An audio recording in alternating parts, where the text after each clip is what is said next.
स्वागत छ यहाँहरूलाई नेपाल अनलाइन स्कुलको युट्युब च्यानलमा।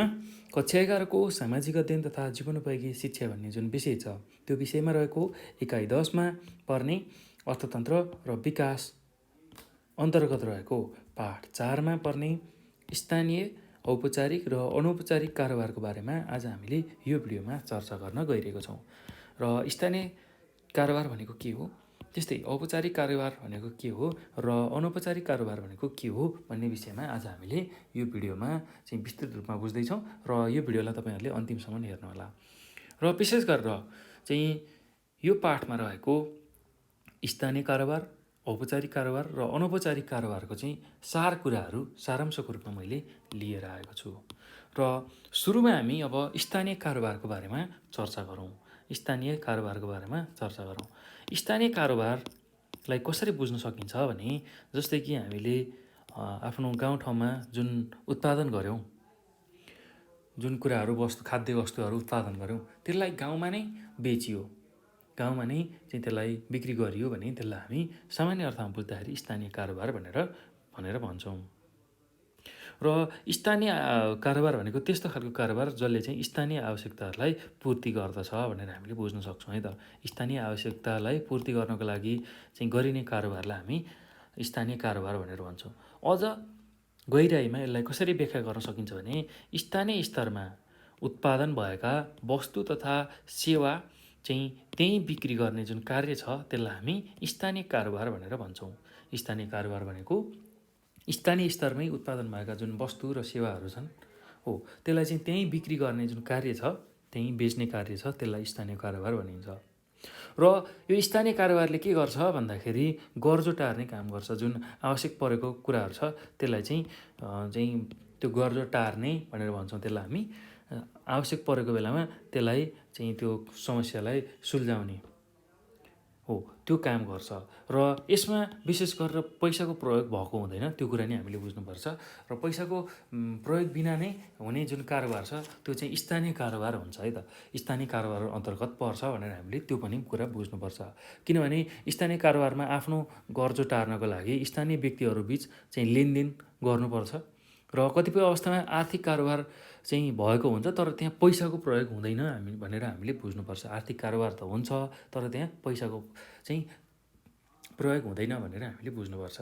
अब यो गर्जो टार्ने काममा चाहिँ कसरी गर्जो टारिन्छ भन्दाखेरि त्यो समस्या कसरी फुकाइन्छ भन्दा ऐँचो पैँचो गर्ने, कसैलाई के आवश्यक छ भने पैँचो दिने, पछि त्यसलाई रिटर्न गर्ने शर्तमा केही कुरा दिने। जस्तै कि अब मेरो घरमा अहिले खाना पकाउँदै चाहिँ तेल सक्यो अथवा लुगा धुँदै साबुन सिद्धियो भने एक डल्लो साबुन माग्ने कसैसँग, छिमेकीसँग, अनि उसले एक डल्ला साबुन अथवा एक पाकेट नुन तेल जे दिए पनि पछि उसलाई त्यही अनुसार रिटर्न गरिदिने, आफूसँग भएपछि त्यो रिटर्न गर्ने हो। त्यसरी चाहिँ ऐँचो पैँचो गर्ने, साटासाट सरसापट गर्ने, पैसा माग्ने, सरसापट गर्ने अथवा सामानहरू सरसापट गर्ने, त्यसै गरी मेलापात जाने, हारगुहार माग्ने, ऐँचो पैँचो गर्ने है त। र यसरी चाहिँ यो स्थानीय कारोबार हुन्छ भनेर हामीले बुझ्नुपर्छ। अब स्थानीय कारोबारमा चाहिँ अर्को के कुरा हामीले बुझ्नुपर्छ भन्दाखेरि स्थानीय कारोबारमा चाहिँ विशेष गरेर परम्परागत रूपमा लुगा सिउने काम, फलामका भाँडा तथा औजारहरू बनाउने काम हो, मर्मत गर्ने, खेती गर्ने, त्यसै गरी पशुपालन गर्ने र बिक्री वितरण गर्ने यस्तो खालको जुन कार्यहरू छ त्यो चाहिँ स्थानीय कारोबार अन्तर्गत चाहिँ आउँछ। र यो स्थानीय कारोबारले चाहिँ हाम्रो स्थानीय आवश्यकताहरूलाई पुरा गर्न मद्दत गर्छ भनेर हामीले बुझ्नुपर्छ। ल अब यो पछि चाहिँ अर्को छ अनौपचारिक कारोबार। अनौपचारिक कारोबार, ल अनौपचारिक कारोबारको बारेमा हामीले बुझौँ। के हो त यो अनौपचारिक कारोबार भन्दाखेरि विशेष गरेर अनौपचारिक कारोबार भन्नाले त्यस्तो खालको कारोबारहरू जसलाई चाहिँ कुल राष्ट्रिय उत्पादनमा गणना गरिँदैन भनेर हामीले बुझ्छौँ। कुल राष्ट्रिय उत्पादन जुन छ हाम्रो देशले समग्रमा उत्पादन गर्ने जुन उत्पादन छ त्यसलाई हामी कुल राष्ट्रिय उत्पादन भनेर भन्छौँ हो, जसले चाहिँ त्यसमा गणना गरिँदैन त्यस्तो खालको कारोबारलाई चाहिँ हामी के भन्ने रहेछौँ, अनौपचारिक कारोबार भनेर भन्ने रहेछौँ। अनौपचारिक कारोबार भनेको त्यस्तो खालको कारोबार जहाँ चाहिँ कुल राष्ट्रिय उत्पादनको गणना गरिँदैन है त। र अब यो जुन कारोबार छ, यो कारोबार कहीँ पनि दर्ता हुँदैन। यो जुन कारोबार गरिँदैछ अनौपचारिक कारोबार, यो कहीँ पनि दर्ता हुँदैन। जुन प्यान नम्बर दर्ता गरेर चाहिँ एउटा व्यापार गर्ने अथवा कारोबार गर्ने गरिन्छ हो, त्यस्तो खालको दर्ता केही पनि हुँदैन यसको। र यो जुन कारोबार छ अनौपचारिक कारोबार, यसलाई चाहिँ सरकारले वैध मान्दैन है। सरकारले वैध नमान्ने छ, सरकारले यसलाई वैध मान्दैन। र यो चाहिँ काम लुकीछुपी हुन्छ है। यो काम अनौपचारिक जुन कारोबार छ यो चाहिँ लुकीछुपी हुन्छ।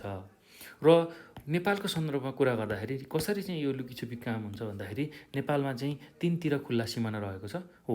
तीनतिर खुल्ला सिमाना रहेको हुँदाखेरि भन्सार छलेर सामानहरूलाई ल्याएर चाहिँ बिक्री वितरण गर्ने गरिन्छ। भन्सार छलेर चाहिँ सामान ल्याइ बिक्री वितरण गर्ने काम गरिन्छ। इन्डियाबाट चाहिँ भन्सार छलेर ल्याएर चाहिँ यहाँ बिक्री वितरण गर्ने काम गरिन्छ। र अब अनौपचारिक कारोबारमा कस्ता खालका कारोबार पर्न आउँछन् भन्दाखेरि, अनौपचारिक कारोबार अन्तर्गत चाहिँ हाम्रो समाजमा भएको, हाम्रो देशमा भएको चाहिँ कारोबार कस्तो कस्तो हुनसक्छ भन्दाखेरि, एउटा ढुकुटी खेल्ने, त्यसै गरी जुवातास खेल्ने, त्यसै गरी घुसखोरी गर्ने, अवैध यौन धन्दाहरू गर्ने, लागु औषध कारोबार गर्ने, लागु औषधको कारोबार गर्ने, चोरी निकासी गर्ने, कुनै चिज चोर्ने र त्यसलाई देश बाहिर पुर्याउने, चोरी निकासी गर्ने, जस्तै कि गैँडाको खाग भयो, त्यसै गरी चाहिँ चितुवा बाघका छालाहरू चोर्ने अनि विदेशमा निकासी गर्ने, हात्तीको दाराहरू भयो हो, यस्तो खालको चाहिँ कुराहरू आउँछ। त्यस्तै अर्को भनेको मानव तथा मानव अङ्ग चाहिँ बेचबिखन, मानवलाई बेच्ने अथवा मान्छेको अङ्गहरू बेच्ने, अवैध रूपमा चाहिँ वैदेशिक रोजगारमा पठाउने, अवैध रूपमा चाहिँ वैदेशिक रोजगारमा पठाउने हो, यस्ता खालका कुराहरू चाहिँ अनौपचारिक कारोबार अन्तर्गत पर्दछ भनेर हामीले बुझ्नुपर्ने हुन्छ।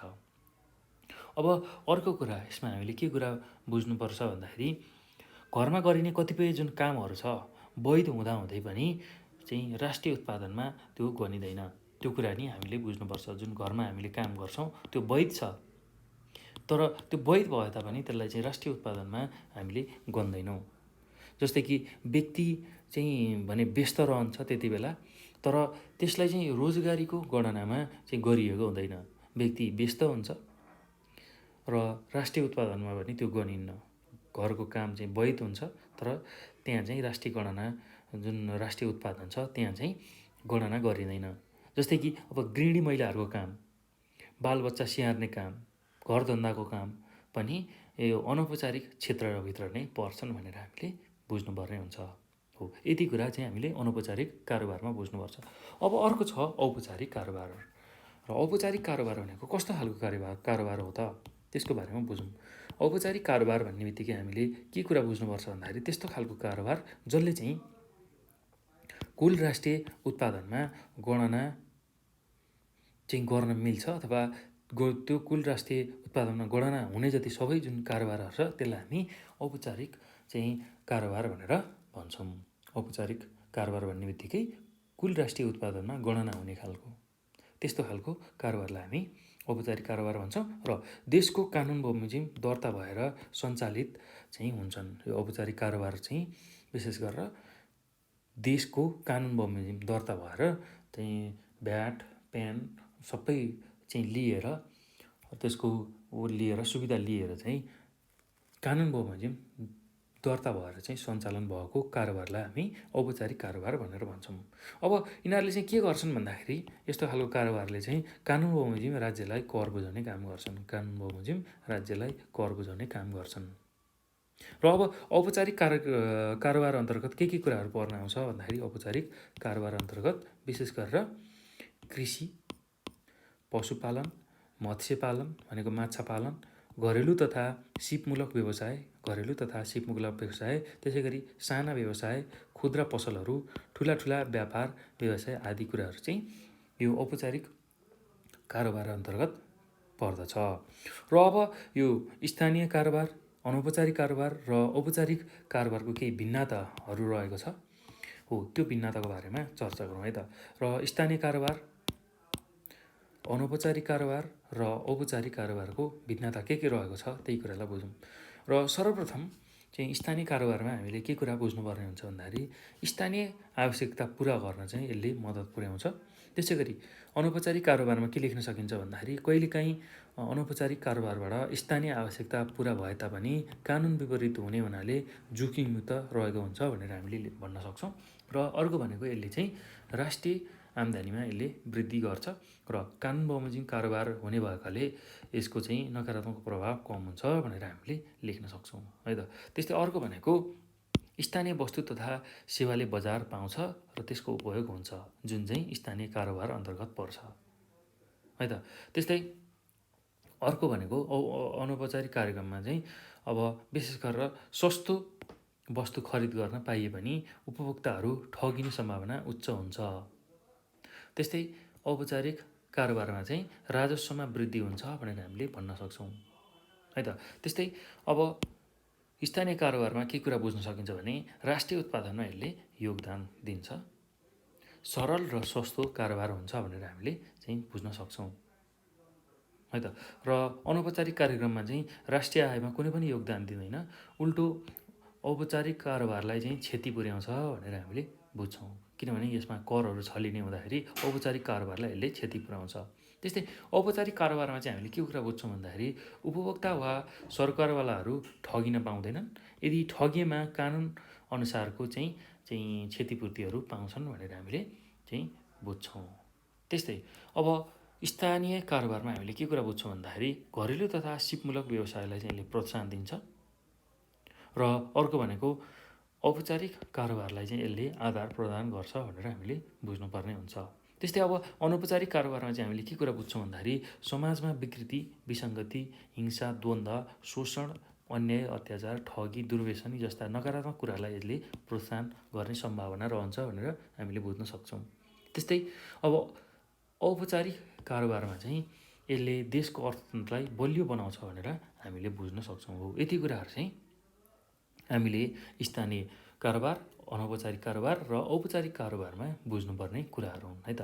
ल यसलाई भिन्नताको रूपमा बुझ्दा पनि भयो अथवा यसलाई बुँदागत रूपमा बुझ्दा पनि हुन्छ है, केही गाह्रो छैन, सजिलो छ र बुँदागत रूपमा बुझ्दा पनि तपाईँहरूले सजिलो हुन्छ, त्यही कुरालाई चाहिँ भिन्नताको रूपमा बुझे पनि सजिलो छ। यसरी चाहिँ हामीले यो कुराहरू पनि बुझ्नुपर्छ, यसको फरक र औपचारिक कारोबार, अनौपचारिक कारोबार र स्थानीय कारोबारमा के कस्ता फरकहरू रहेका छन्, कसरी चाहिँ हुन्छन् यो कारोबारहरू, यसले कस्ता खालका प्रभावहरू ल्याउँछन्, यो कुरा हामीले बुझ्नुपर्ने छ। र विशेष गरेर यो पाठमा हामीले आज स्थानीय कारोबारको बारेमा बुझ्यौँ, औपचारिक कारोबारको बारेमा बुझ्यौँ र अनौपचारिक कारोबारको बारेमा बुझ्यौँ र तिनीहरूले कसरी चाहिँ अर्थतन्त्रमा योगदान पुर्याएका छन् त्यसको बारेमा पनि हामीले चर्चा गऱ्यौँ।